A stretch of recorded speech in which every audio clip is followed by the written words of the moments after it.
Hello सांगवाने मु लिजी आपण समस्त को मो चैनल को क्विक लिजी को मु स्वागत करुच्ची। आज मु शेयर करी टेस्टी पोहड़ा माछ बेसर।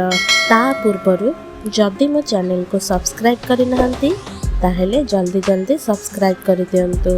पोहड़ा माछ बेसर बनैबा को मु एठी 500 ग्राम पोहड़ा माछ को भल भाबे धोई सेतिरे लूण हळदी पकेई रखिछि। 2 टेबुलस्पून धड़ा सोरिष नहीं, हाफ टेबुल स्पून जीरा नहीं, 3टा सुखिला लंका, 8 ରୁ 9 कोला रसुण नहीं। आपण यहाँ को गोटे पेस्ट बनै रखिबे।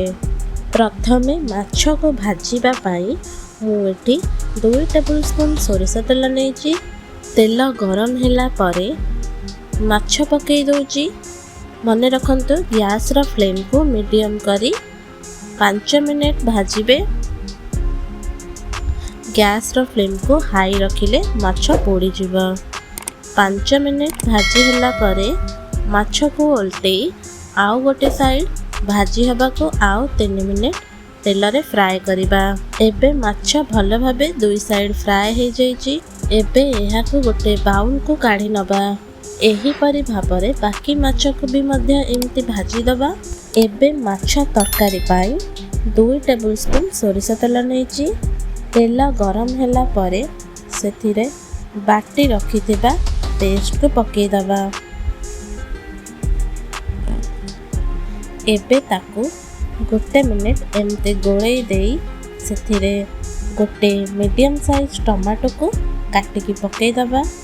2टा कंचा लंका, हाफ टेबुल स्पून लूण पकेइबा। एबे यहाँ को 5 मिनट कसिबा।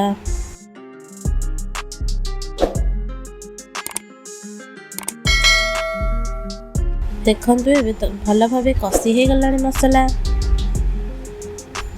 सेथिरे 2 ग्लास पानी देई फुटिबा को छाड़ी दबा। पानी फुटी गलानी। एबे तरकारी रो टेस्ट को आउ 2 गुणा बढ़ेइबा को 4-5टी आंबुला पकेई दबा।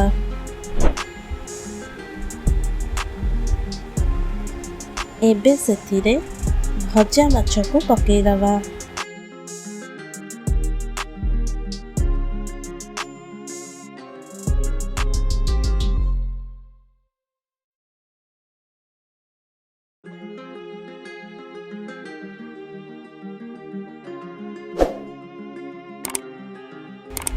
एबे हमर पोहड़ा माछ बेसर रेडी हो जाइए।